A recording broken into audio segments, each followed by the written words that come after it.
Oh, I love white oak.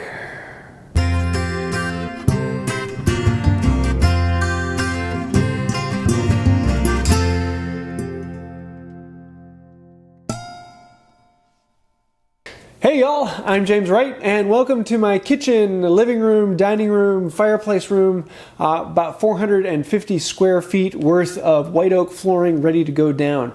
I'm in the middle of completely remodeling my upstairs, and if you want to see videos on that, I'll have more of that on my second channel, Wood by Wright 2.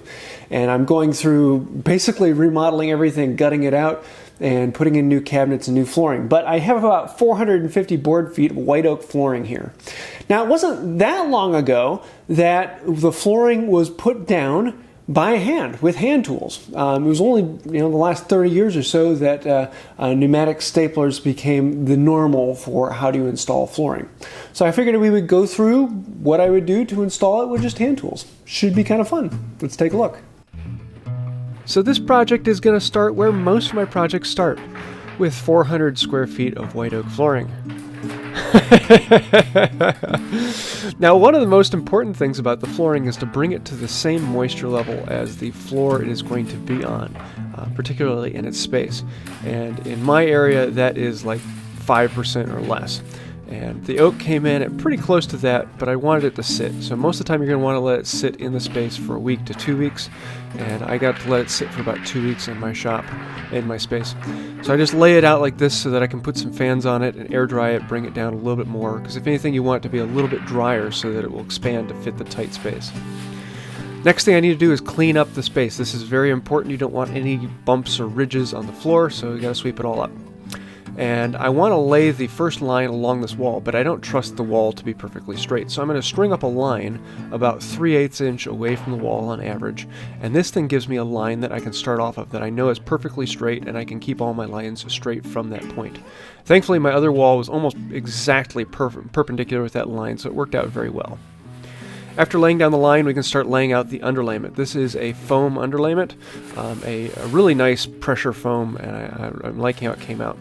It also has a water sealing barrier, so when you put a nail through it, that will seal against the nail so you don't have moisture coming up through it.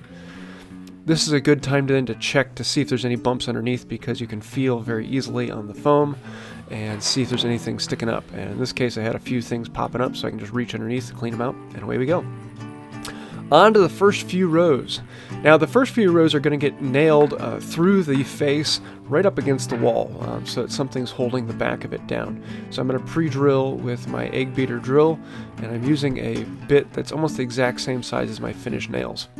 And then I'm going to attach another piece to the front of the first 3 pieces so that I know that they are straight. It gives me a longer straight edge that I can connect together so that my first row is perfectly straight. I cannot stress how important it is to keep the first row dead on straight. Once that's in place, then I can put nails through those pre-drilled holes in the back and start sinking this thing down. Now I'm just going to drive them down with a finishing hammer, pretty close to flush, trying not to hit the wood face. And yeah, every foot to 18 inches, drive in a nail. Then I'll come in with a nail set and sink these in about a 1/16 inch below the face. Then if I want to, I can put in some wood filler just to cover that hole, but a lot of these are going to be covered by the trim. Then, after putting all the nails in the back, I can start putting the nails in the front. And from rows here on out, I just need to put nails in the front. And I'm going to put them through the tongue at about a 45-degree angle or so, through the tongue into the floor. So I can come through and pre-drill them all. So I like to lay out a line of boards, get them ready, then come through with the drill and pre-drill all of them in a line. And here you can start to see how much time this is really going to take. I have 41 rows to lay, and I calculated it out 1,700 nails, 1,700 nails. So that's 1,700 holes, 1,700 nails to hammer, 1,700 nails to set in. And it's going to take some time. But the nice thing is you learn how to use a nail set very quickly, and it becomes a very useful tool. Now you may have seen I went around a vent there, and I want to show you how I cut that out. I'll just use a marking gauge to draw my line, And on some of these pieces I used the saw bench upstairs, and some of the pieces I actually took them down to the vise to rip completely. And this one I ended up taking down to the vise. It's just too small to hold on to and cut without running into my knee. So the vise is actually very good for that. So I take it down to the vise and stand it upright. At the end of every row, I need to cut it to length and keep it about 3/8 inch away from the wall. So I just do that on the saw vise with a crosscut saw, very quick and easy, just to chop across it. And then that leftover piece I'm cutting off then becomes the first piece on the next row.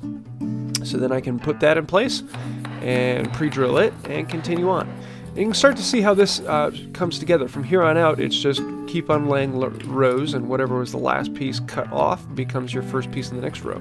And you end up with very little waste. I think it was like 2 square feet total waste in this whole project, so it's very useful. But again and again, drive in the nails with a hammer, and then use the set to finish them in and put them in flush to the tongue so that the next piece can join with it nicely.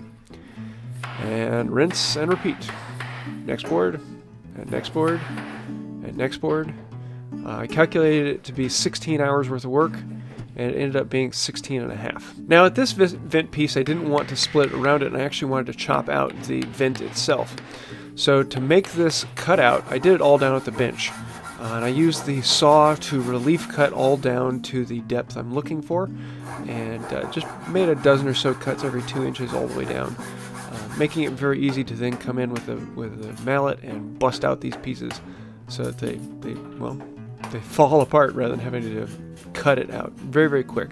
Just come in with a chisel and clean out the bottom, and you end up with a fairly nice edge. Now this entire edge is going to be covered with the vent, so it doesn't have to be pristine, it doesn't have to be plain perfect. So just working it with the chisel bevel down really cleans it out nicely. And voila! I have a notch out of the board ready to go in the vent.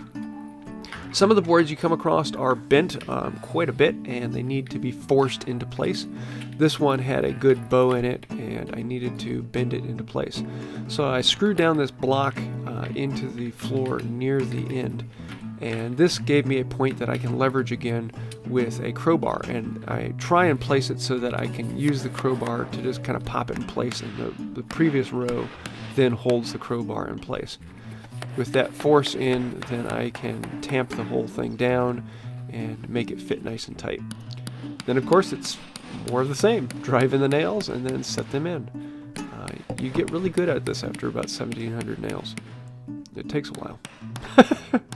On the last end pieces, sometimes it's hard to prop them into place, and this little bar is fantastic. I like it for that. You can just hook on the end and hammer it in. Now at this point I've done about 37 rows or so. I think 38 rows actually, because I have 3 more to go. And so I'm getting fairly good at this, and I'll do an entire row where I lay them all out, and then I pre-drill them all, and then I hammer them all in, and then I'll come back in and set them all in. So each row I'm walking along it 4 times.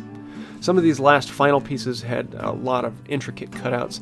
This one I had to notch out for the post as well as the bracket on the bottom, and then up against the trim, but I want to leave enough space for movement up against the trim. So it just takes a lot of little finagling to get these last pieces in. Up against the carpeting, I can continue working just as I did again, with the last nail being at a 45-degree in from the edge, and then the carpet can go up against that. On that piece I just had to remove the tongue, which is a very quick and easy process with a scrub plane. The tongue comes off beautifully and very quickly with just a few strokes from the scrub plane, and that's a lot of fun actually. On the last pieces up against the wall, I need to leave that 3/8 inch gap for movement. And this, just like the first set, I'm just going to be putting a nail about as close to the edge as I can possibly get, trying to hide it underneath the trim. And that is the flooring basically. The last piece, you can see how I cut before with the vent. I can just put it in the vise and rip down it. I basically had to rip down the full length of the wall through white oak, but got it done. It was a lot of fun too. I just want to take a moment, and out of all of the boards on here, a little over 1,000 boards, that one is my favorite. I love it. I just like the inclusions in it. I like the grain, how it weaves all through the place. It's my favorite board.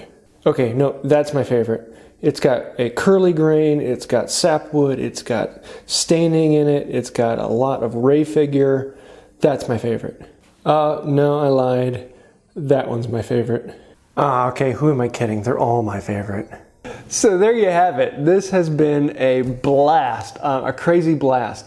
Now, do I recommend anyone else install a hardwood flooring completely with hand tools? Absolutely not. It is a crazy amount of work and only an insane person would do it. Yeah, exactly. But I'm in love with it, and this has been a really kind of a fun challenge for myself to try and push myself. You know, I put down I don't know how many floors with a pneumatic assist nailer. And I even once used a manual nailer, and that's what came before the pneumatic nailer, is the exact same thing. You'd hit a plunger to drive the nail in, but rather than the air pushing the nail in, the hammer had to push it. So you had to wail on that thing. You had to hit it with all your force in order to get the nail in. And even that was faster than pre-drilling. Now the real traditional way of doing it is to use cut nails because they won't split out as much. But this many cut nails would have pretty much bankrupted you. It would cost more for the cut nails than it would have for the white oak. But I am in love with this. I'm really happy with how it came out. There are very few gaps in this, and I'm very, very happy, and I'm looking forward to sanding it down and finishing it. And that will be the next video.